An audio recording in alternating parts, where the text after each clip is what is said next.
Welcome, the dweller of the dark. We are a channel honoring the yellowed and blackened bones of many prominent authors. We will be digging up several obscure, strange, and forgotten authors who influenced many of the great horror, science fiction, and fantasy writers today. Comment below if you like. If you have authors that you'd like to see recognized, list them in the comments or contact our author page. Subscribe for more tales of the horrifying, obscure, strange, and forgotten. We'll have quite a collection climbing out of the tombs. If you like any of our tales, ring the bell and crush the like button below. Authors, the Skull and Bones collection has risen. Send us more flesh to feed this beast. Check out our other stories on YouTube and our websites. YouTube, Rumble, BitChute, Dweller of the Dark. Official website, dwellerofthedark.com. You can find us on Facebook at Jeffrey LeBlanc, Horror Writer. Our books are on Amazon, Kindle Vella. Follow us, support us on Twitter, Instagram, Patreon, Bandcamp, Dweller of the Dark. Children of Horror.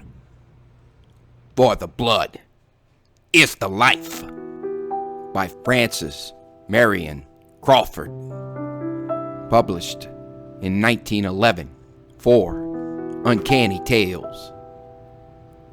We had dined at sunset on the broad roof of the old tower because it was cooler there during the great heat of summer. Besides, the little kitchen was built at one corner of the great square platform, which made it more convenient than if the dishes had to be carried down the steep stone steps, broken in places and everywhere worn with age. The tower was one of those built all down the west coast of Calabria by the Emperor Charles V early in the 16th century to keep off the Barbary pirates when the unbelievers were allied with Francis I against the emperor and the church.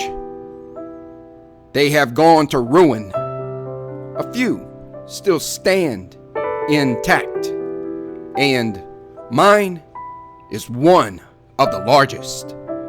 How it came into my possession 10 years ago, and why I spend a part of it each year in it are matters which do not concern this tale.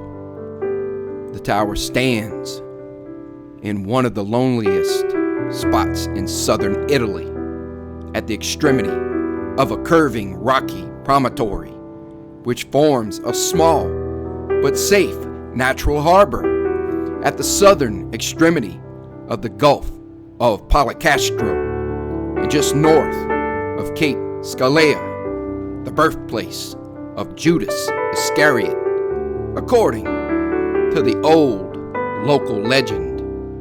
The tower stands alone on this hooked spur of the rock, and there is not a house to be seen within 3 miles of it. When I go there, I take a couple of sailors, one of whom is a fair cook, and when I am away, it is in charge of a gnome-like little being who was once a miner and who attached himself to me long ago. My friend, who sometimes visits me in my summer solitude, is an artist by profession, a Scandinavian by birth, and a cosmopolitan by force of circumstances. We had dined at sunset.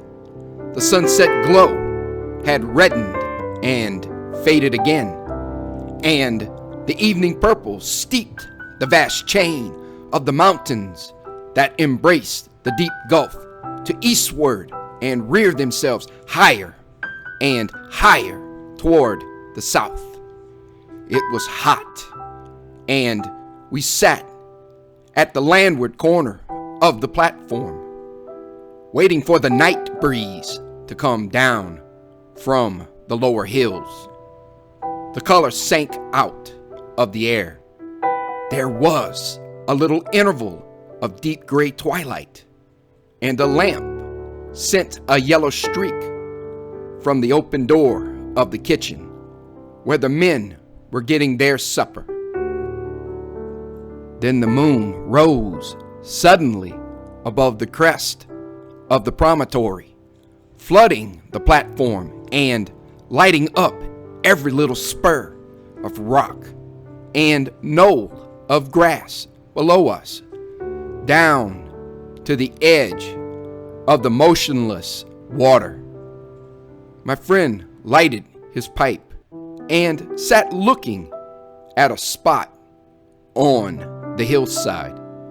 I knew that he was looking at it, and for a long time past, I had wondered whether he would ever see anything there that would fix his attention. I knew that spot well. It was clear that he was interested at last, though it was a long time before he spoke.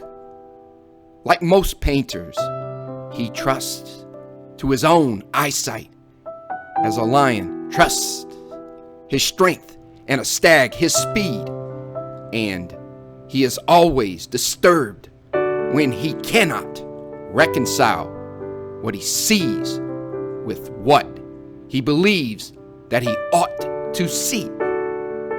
"It's strange," he said. "Do you see that little mound just on this side of the boulder?" "Yes," I said, and I guessed what was coming. "It looks like a grave," observed Holger. "Very true. It does look like a grave." "Yes," continued my friend, his eyes still fixed on the spot. "But the strange thing is that I see the body lying on the top of it." "Of course," continued Holger, turning his head on one side as artists do. "It must be an effect of light. In the first place, it is not a grave at all. Secondly, if it were, the body would be inside and not outside. Therefore, it's an effect of the moonlight. Don't you see it?" "Perfectly. I always see it on moonlight nights." "It doesn't seem to interest you much," said Holger. "On the contrary, it does interest me, though I am used to it. You're not so far wrong, either. The mound is really a grave." "Nonsense!" cried Holger incredulously. "I suppose you'll tell me what I see lying on it is really a corpse." "No," I answered, "it's not. I know, because I have taken the trouble to go down and see." "Then what is it?" asked Holger. "It's nothing." "You mean that it's an effect of light, I suppose?" "Perhaps it is, but the inexplicable part of the matter is that it makes no difference whether the moon is rising or setting, or waxing or waning. If there's any moonlight at all, from east or west or overhead, so long as it shines on the grave, you can see the outline of the body on top." Holger stirred up his pipe with the point of his knife and then used his finger for a stopper. When the tobacco burned well, he rose from his chair. "If you don't mind," he said, "I'll go down and take a look at it." He left me, crossed the roof, and disappeared down the dark steps I did not move, but sat looking down until he came out of the tower below. I heard him humming an old Danish song as he crossed the open space in the bright moonlight, going straight to the mysterious mound. When he was 10 paces from it, Holger stopped short, made 2 steps forward, and then 3 or 4 backward, and then stopped again. I know what that meant. He had reached the spot where the thing ceased to be visible, where, as he would have said, the effect of light changed. Then he went on till he reached the mound and stood upon it. I could see the thing still, but it was no longer lying down.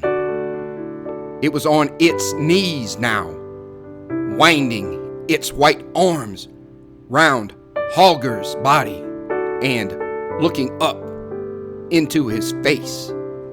A cool breeze stirred my hair at that moment as the night wind began to come down from the hills, but it felt like a breath from another world.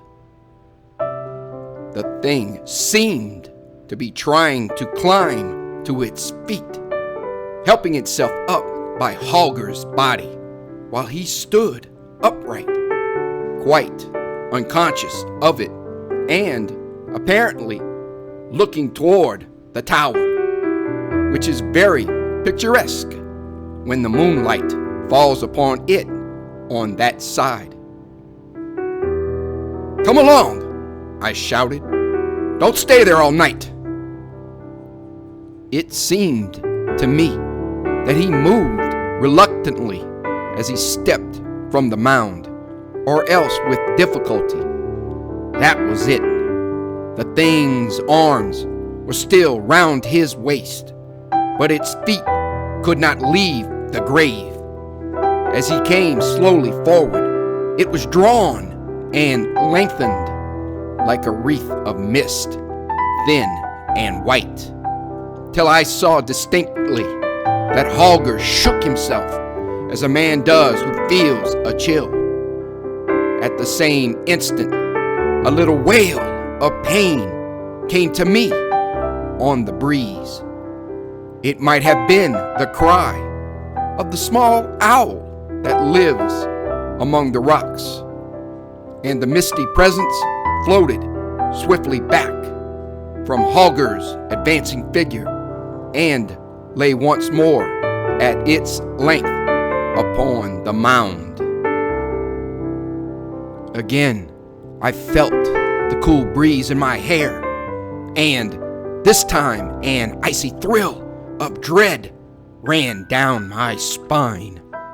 I remembered very well that I had once gone down there alone in the moonlight, that presently, being near, I had seen nothing, that, like Holger, I had gone and had stood upon the mound, and I remembered how, when I came back, sure that there was nothing there, I had felt the sudden conviction that there was something after all, if I would only look behind me.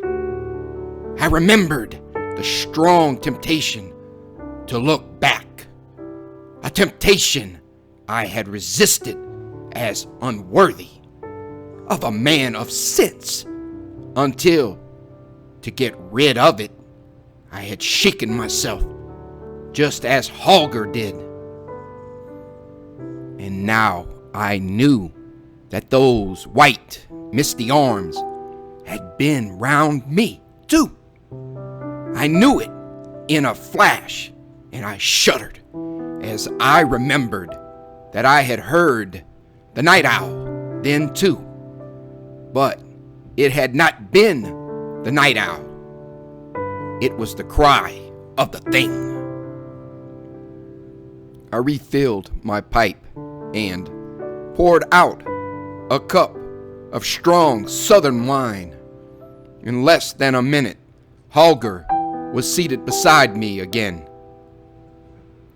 "Of course, there's nothing there," he said, "but it's creepy all the same. Do you know, when I was coming back, I was so sure that there was something behind me that I wanted to turn round and look. It was an effort not to." He laughed a little, knocked the ashes out of his pipe, and poured himself out some wine. For a while, neither of us spoke, and the moon rose higher, and we both looked at the thing that lay on the mound. "You might make a story about that," said Holger after a long time.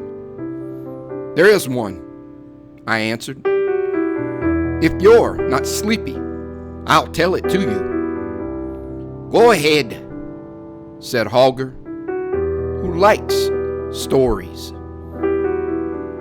Old Ilario was dying up there in the village behind the hill. You remember him, I have no doubt.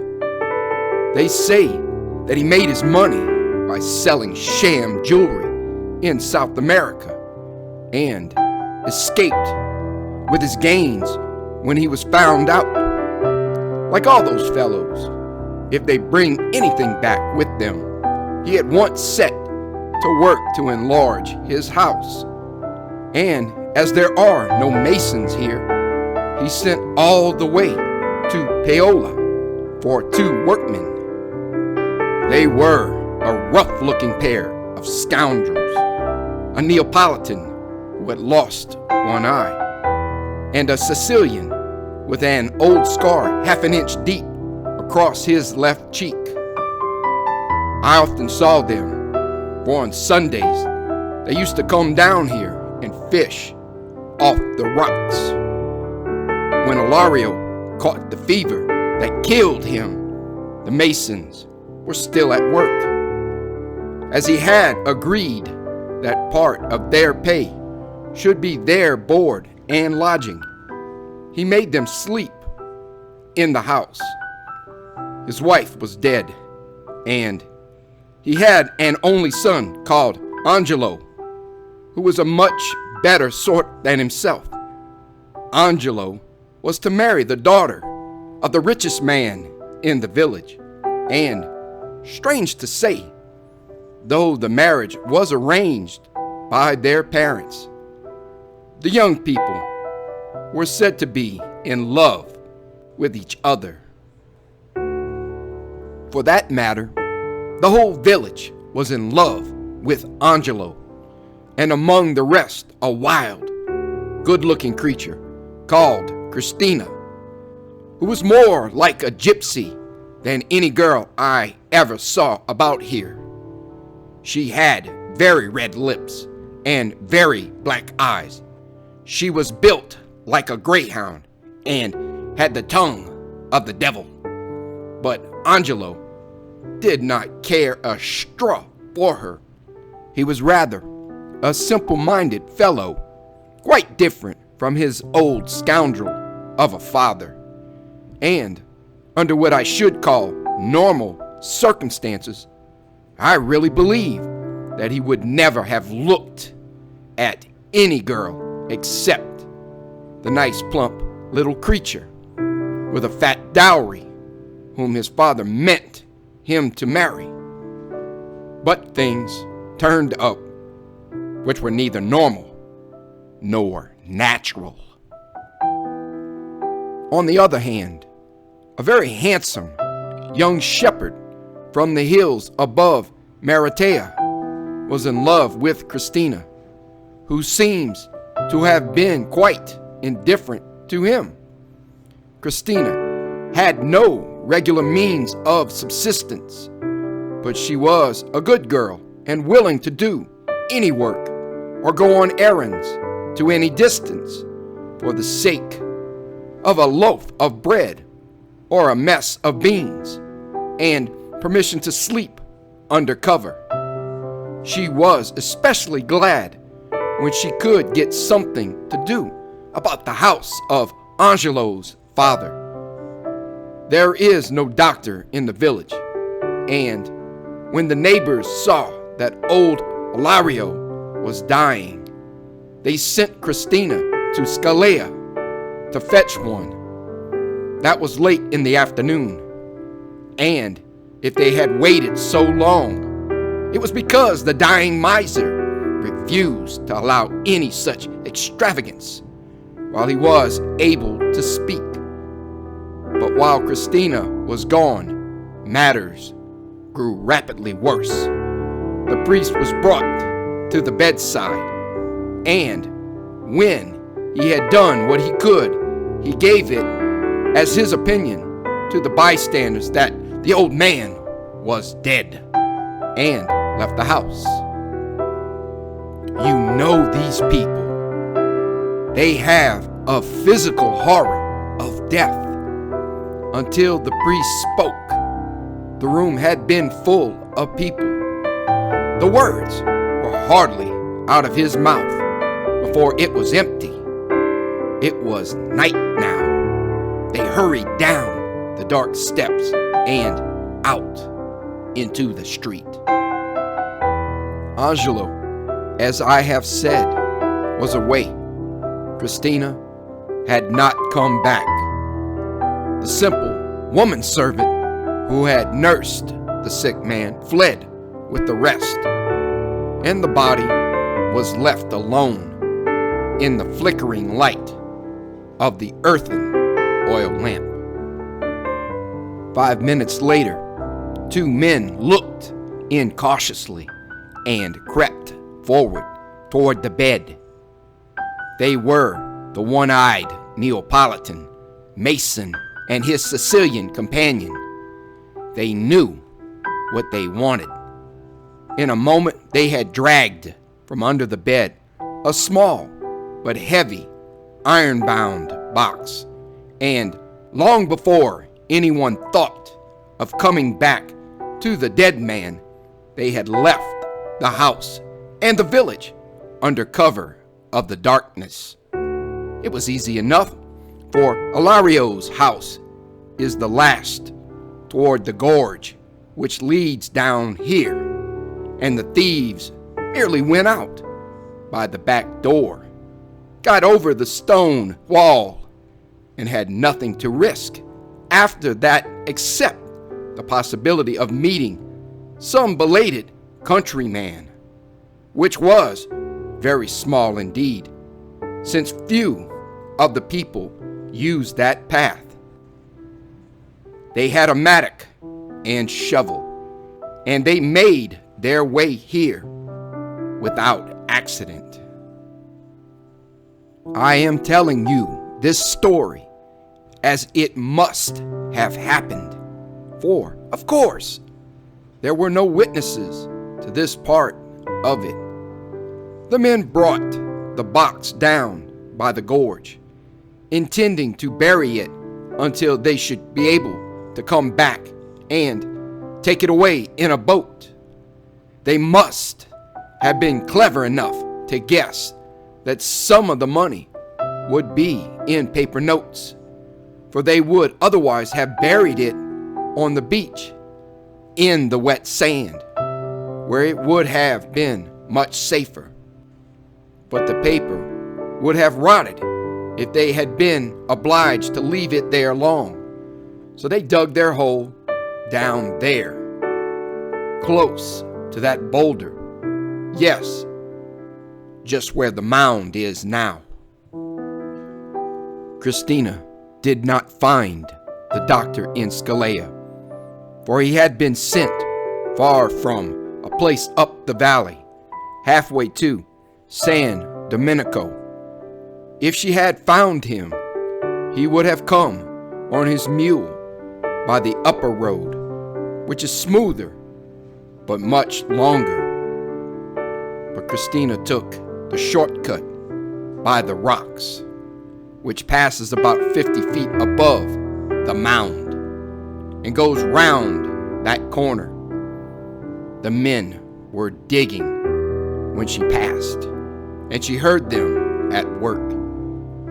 It would not have been like her to go by without finding out what the noise was, for she was never afraid of anything in her life. And besides, the fishermen sometimes come ashore here at night to get a stone for an anchor or to gather sticks to make a little fire. The night was dark, and Christina probably came close to the two men before she could see what they were doing. She knew them, of course, and they knew her and understood instantly that they were in her power. There was only one thing to be done for their safety, and they did it. They knocked her on the head. They dug the hole deep, and they buried her quickly with the iron-bound chest. They must have understood that their only chance of escaping suspicion lay in getting back to the village before their absence was noticed, for they returned immediately and were found half an hour later gossiping quietly with the man who was making Ilario's coffin. He was a crony of theirs and had been working at the repairs in the old man's house. So far as I have been able to make out, the only persons who were supposed to know where Ilario kept his treasure were Angelo and the one woman servant I have mentioned. Angelo was away. It was the woman who discovered the theft. It is easy enough to understand why no one else knew where the money was. The old man kept his door locked and the key in his pocket when he was out, and did not let the woman enter to clean the place unless he was there himself. The whole village knew that he had money somewhere, however, and the masons had probably discovered the whereabouts of the chest by climbing in at the window in his absence. If the old man had not been delirious until he lost consciousness, he would have been in frightful agony of mind for his riches. The faithful woman servant forgot their existence only for a few moments when she fled with the rest, overcome by the horror of death. 20 minutes had not passed before she returned with the two hideous old hags who are always called in to prepare the dead for burial. Even then, she had not at first the courage to go near the bed with them, but she made a pretense of dropping something, went down on her knees as if to find it, and looked under the bedstead. The walls of the room were newly whitewashed down to the floor, and she saw at a glance that the chest was gone. It had been there in the afternoon. It had therefore been stolen in the short interval since she had left the room. There are no carabiners stationed in the village. There is not so much as a municipal watchman, for there is no municipality. There never was such a place, I believe. Scalea is supposed to look after it in some mysterious way, and it takes a couple of hours to get anybody from there, as the old woman had lived in the village all her life.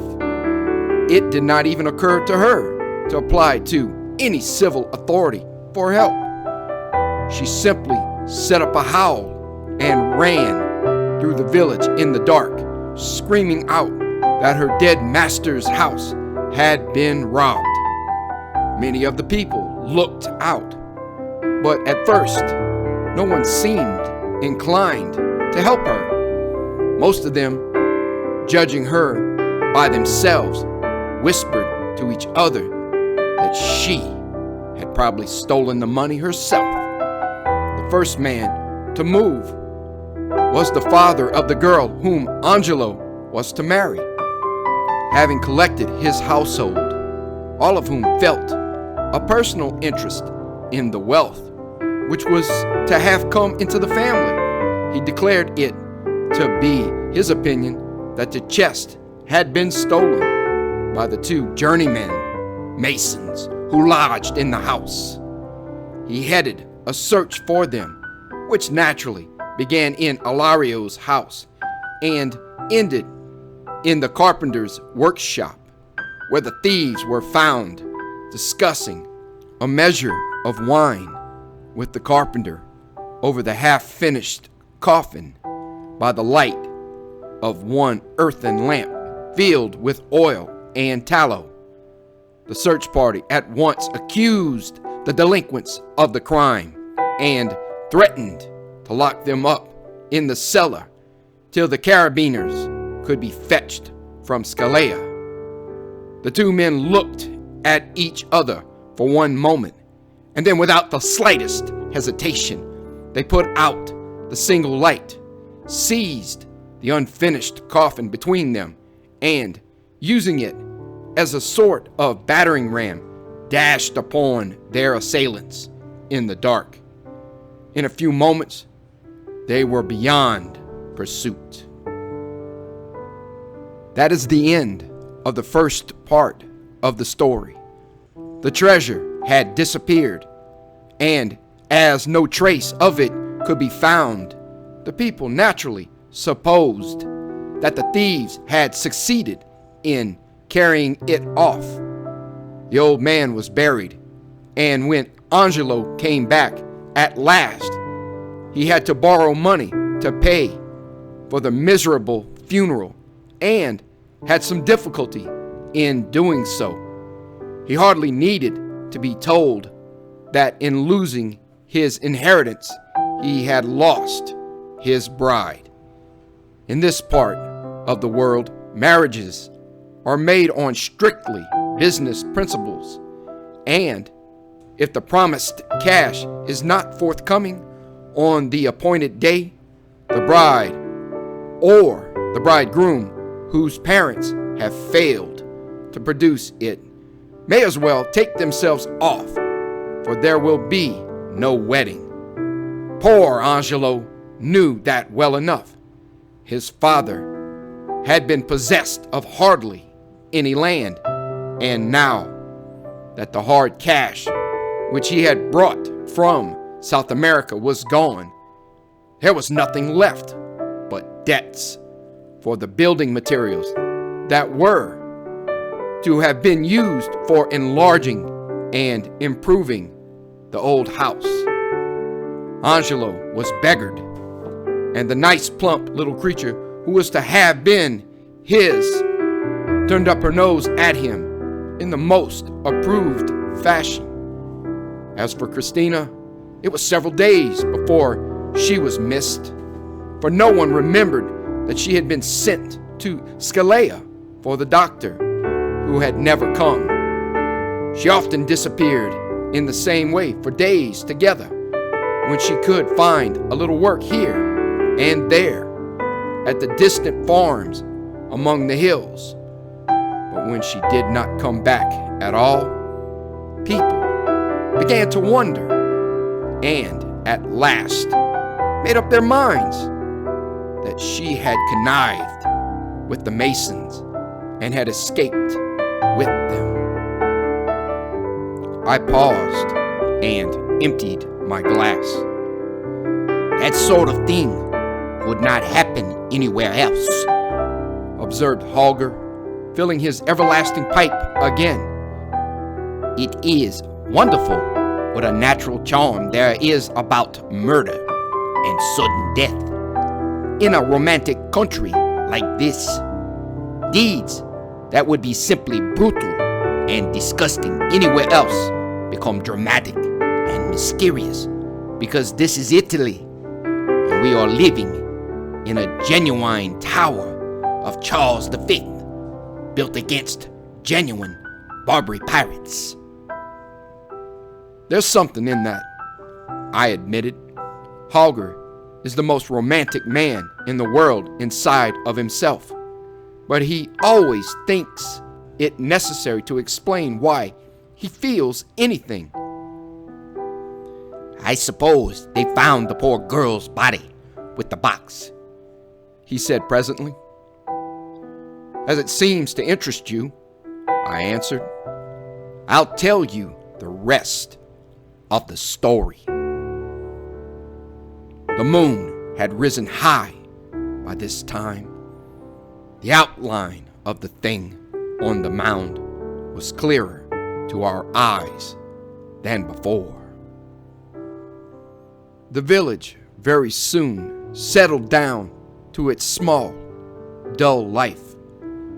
No one missed old Ilario, who had been away so much on his voyages to South America that he had never been a familiar figure in his native place.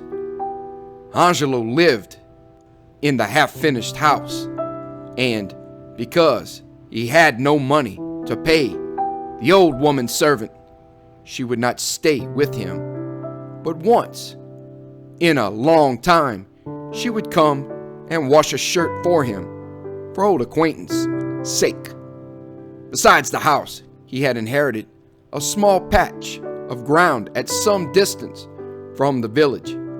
He tried to cultivate it, but he had no heart in the work, for he knew he could never pay the taxes on it and on the house, which would certainly be confiscated by the government or seized for the debt of the building material, which the man who had supplied it refused to take back. Angelo was very unhappy. So long as his father had been alive and rich, every girl in the village had been in love with him. But that was all changed now. It had been pleasant to be admired and courted and invited to drink wine by fathers who had girls to marry.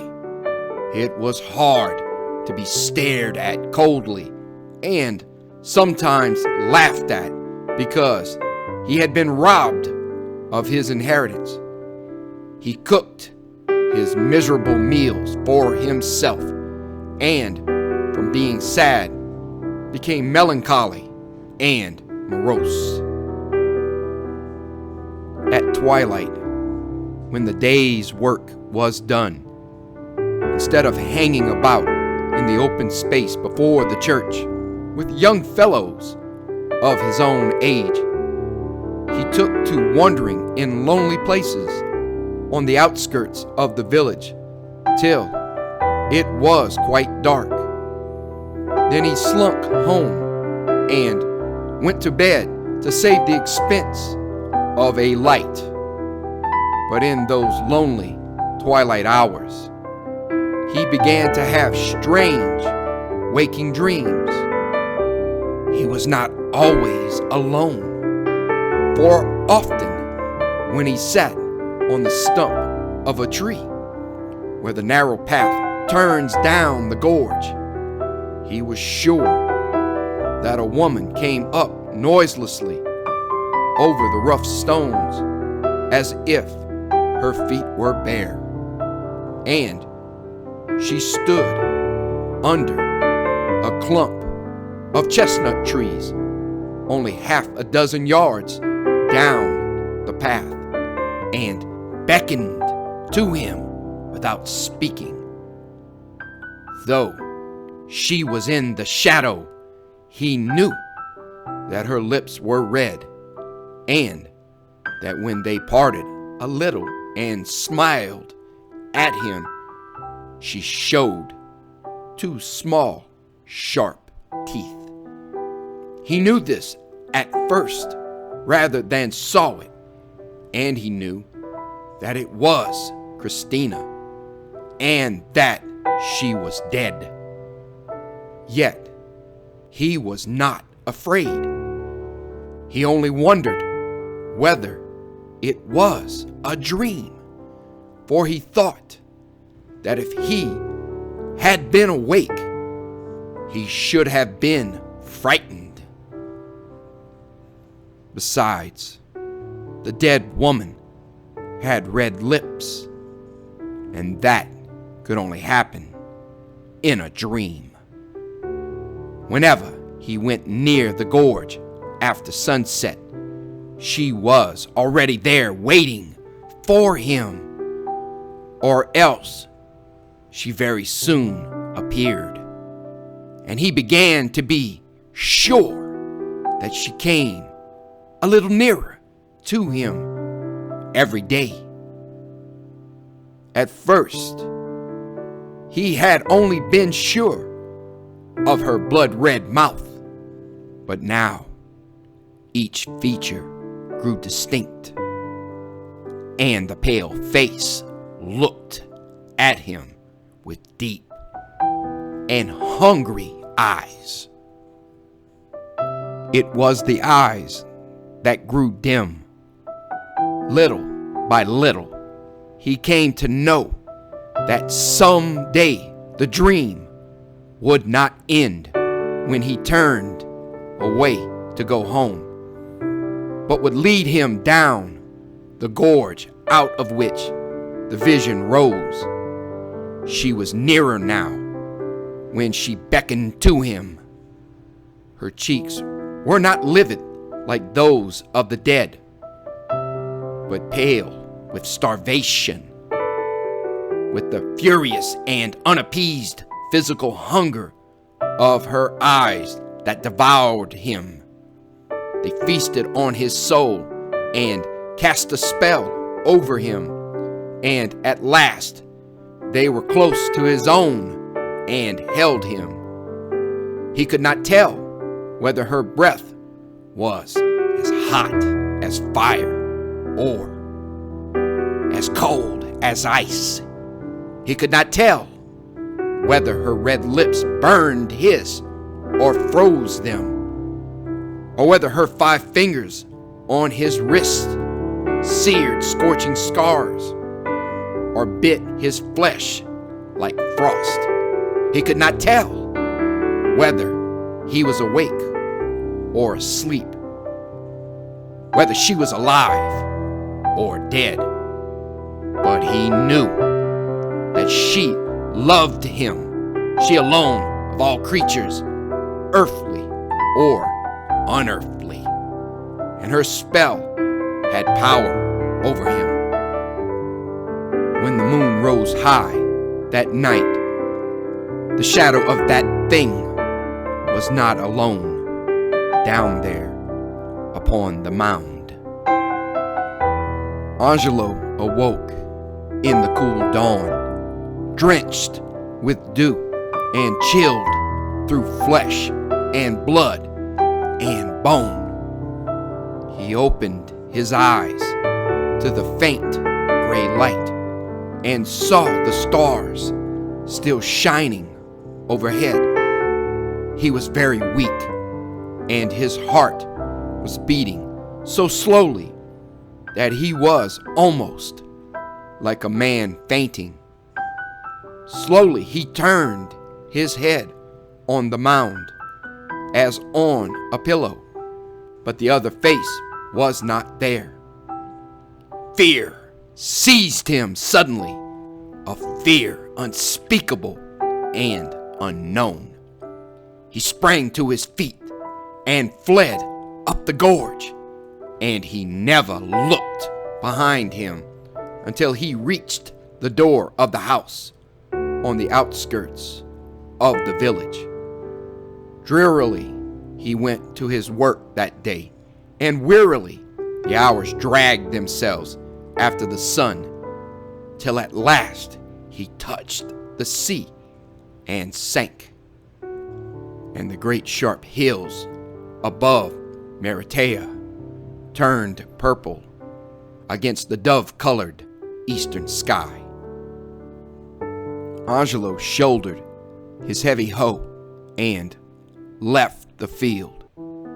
He felt less tired now than in the morning when he had begun to work, but he promised himself that he would go home without lingering by the gorge and eat the best supper he could get himself and sleep all night in his bed like a Christian man.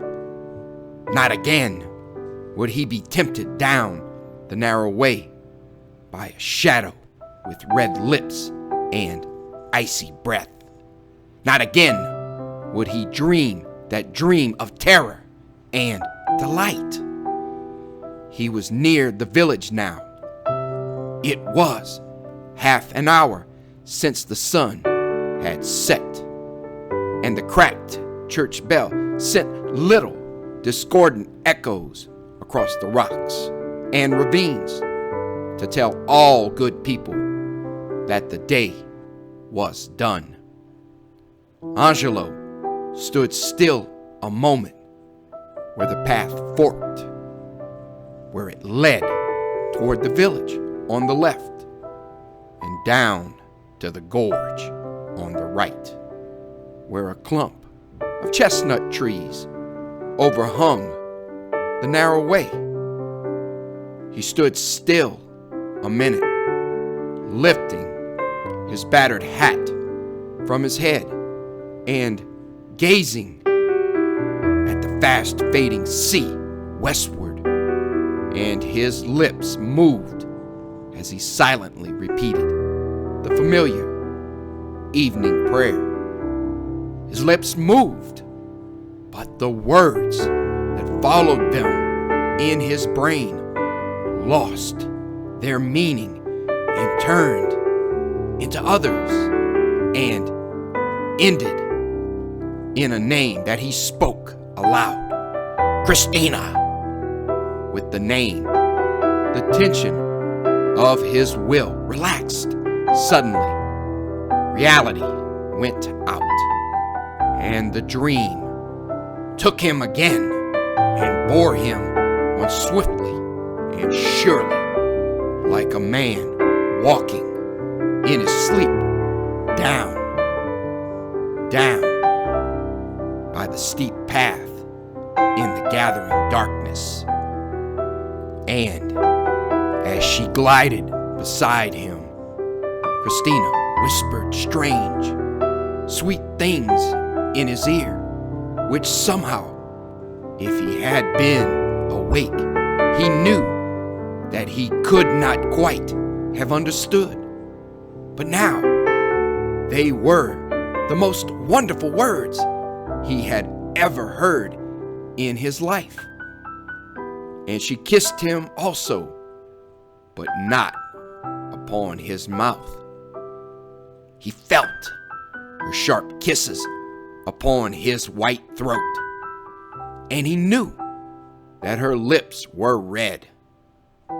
So the wild dream sped on through twilight and darkness and moonrise and all the glory of the summer's night.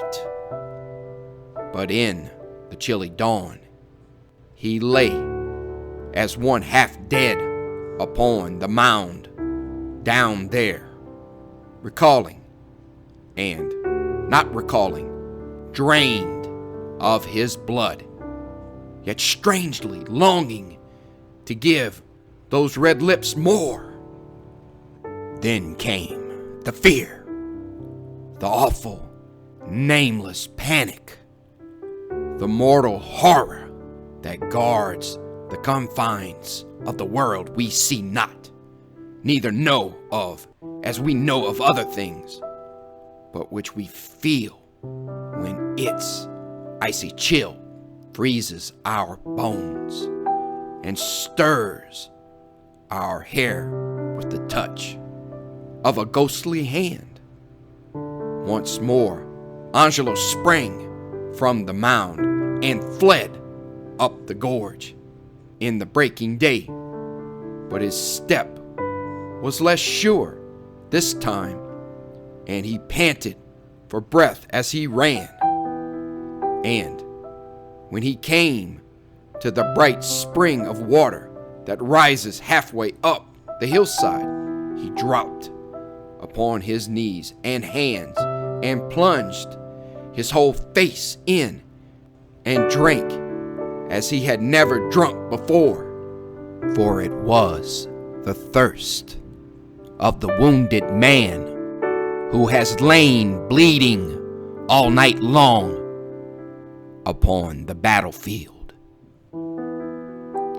She had him fast now, and he could not escape her, but would come to her every evening at dusk until she had drained him of his last drop of blood.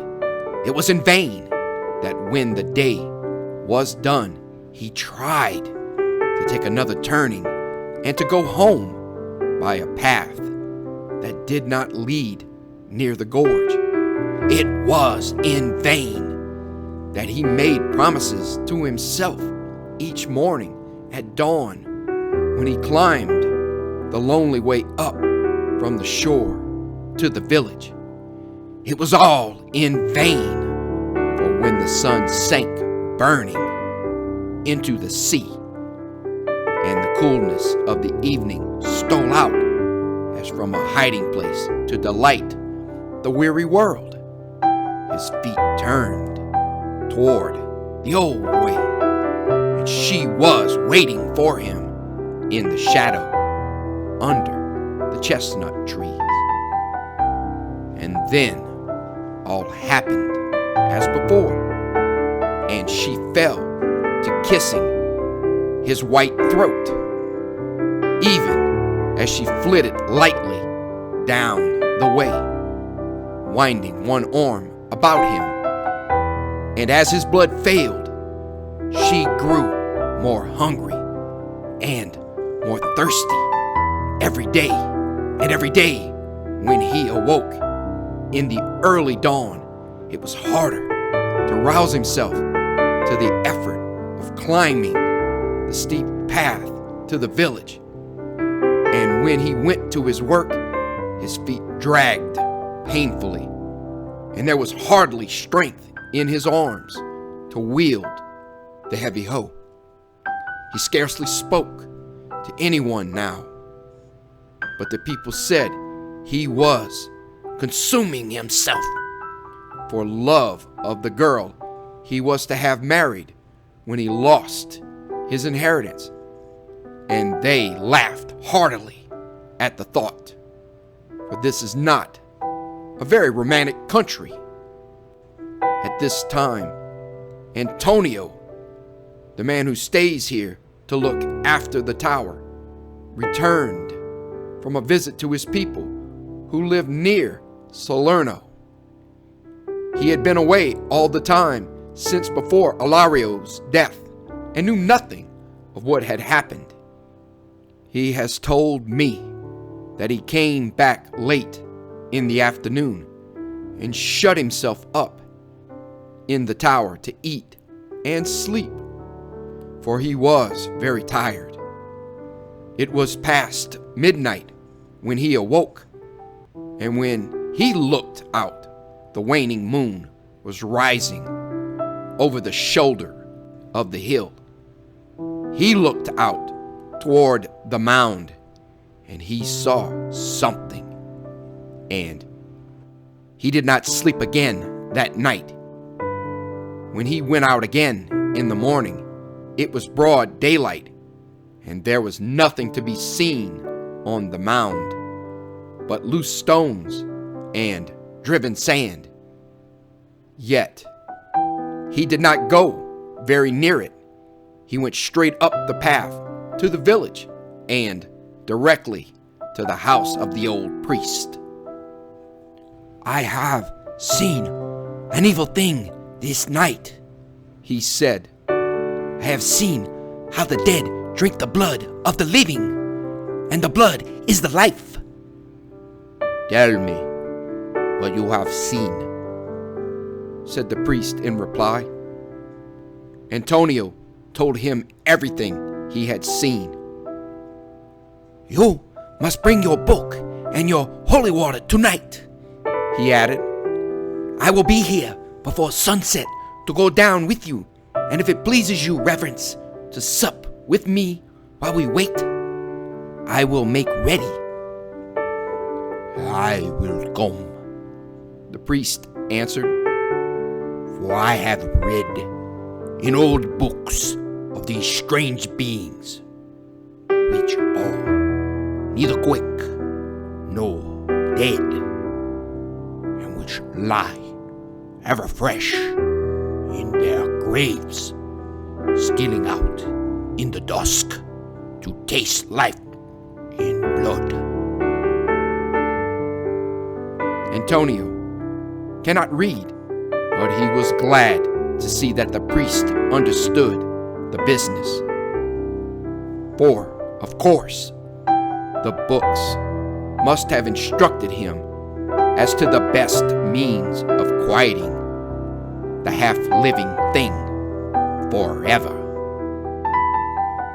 So Antonio went away to his work, which consists largely in sitting on the shady side of the tower when he is not perched upon a rock with a fishing line catching nothing.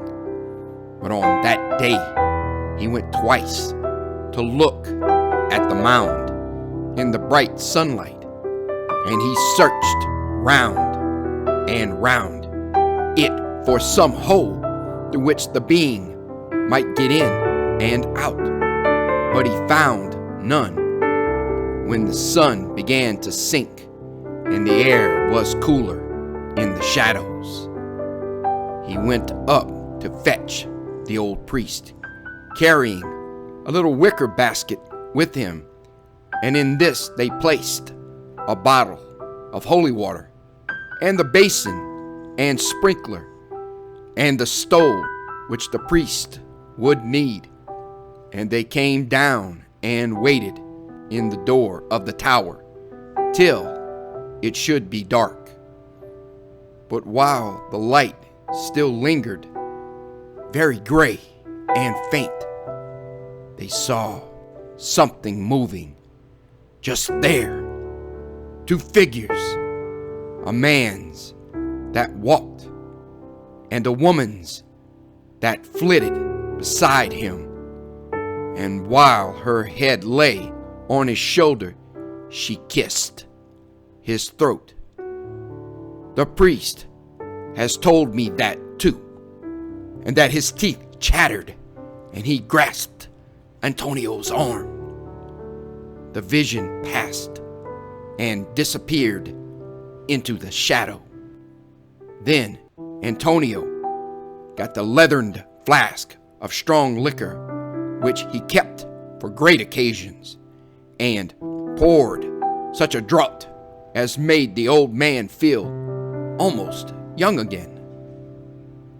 And he got the lantern and his pick and shovel, and gave the priest his stole to put on and the holy water to carry, and they went out together toward the spot where the work was to be done. Antonio says that in spite of the rum, his own knees shook together, and the priest stumbled over his Latin. For when they were yet a few yards from the mound, the flickering light of the lantern fell upon Angelo's white face, unconscious, as if in sleep, and on his upturned throat, over which a very thin red line of blood trickled down into his collar. And the flickering light of the lantern played upon another face that looked up from the feast upon two deep, dead eyes that saw, in spite of death, upon parted lips redder than life itself, upon two gleaming teeth on which glistened a rosy drop. Then the priest, good old man, shut his eyes tight and showered holy water before him, and his cracked voice rose almost to a scream. And then Antonio, who is no coward after all, raised his pick in one hand and the lantern in the other, as he sprang forward, not knowing what the end should be. And then he swears that he heard a woman's cry, and the thing was gone, and Angelo lay alone on the mound, unconscious, with the red line on his throat, and the beads of deathly sweat on his cold forehead. They lifted him, half dead as he was, and laid him on the ground close by. Then Antonio went to work, and the priest helped him, though he was old and could not do much. And they dug deep, and at last Antonio, standing in the grave, stooped down with his lantern to see what he might see. His hair used to be dark brown, with grizzled streaks about the temples, and less than a month from that day he was as gray as a badger. He was a miner when he was young, and most of these fellows have seen ugly sights now and then when accidents have happened. But he had never seen what he saw that night. That thing which is neither alive nor dead. That thing that will abide neither above ground nor in the grave. Antonio had brought something with him which the priest had not noticed. He had made it that afternoon, a sharp stake shaped from a piece of tough old driftwood. He had it with him now, and he had his heavy pick, and he had taken the lantern down into the grave. I don't think any power on earth could make him speak of what happened then, and the old priest was too frightened to look in. He says he heard Antonio breathing like a wild beast and moving as if he were fighting with something almost as strong as himself. And he heard an evil sound also, with blows as of something violently driven through flesh and bone. And then the most awful sound of all, a woman's shriek, the unearthly scream of a woman neither dead nor alive, but buried deep for many days. And he, the poor old priest, could only rock himself as he knelt there in the sand, crying aloud his prayers and exorcisms to drown these dreadful sounds. Then suddenly, a small, iron-bound chest was thrown up and rolled over against the old man's knee, and in a moment more, Antonio was beside him, his face as white as tallow in the flickering light of the lantern, shoveling the sand and pebbles into the grave with furious haste, and looking over the edge till the pit was half full, and the priest said that there was much fresh blood on Antonio's hands and on his clothes. I had come to the end of my story. Holger finished his wine and leaned back in his chair. So, Angelo got his own again, he said. Did he marry the prim and plump young person to whom he had been betrothed? No. He had been badly frightened. He went to South America and has not been heard of since. And that poor thing's body is there still, I suppose? Said Holger. Is it quite dead yet? I wonder. I wonder too. But whether it be dead or alive, I should hardly care to see it, even in broad daylight. Antonio is as gray as a badger, and he has never been quite the same man since that night.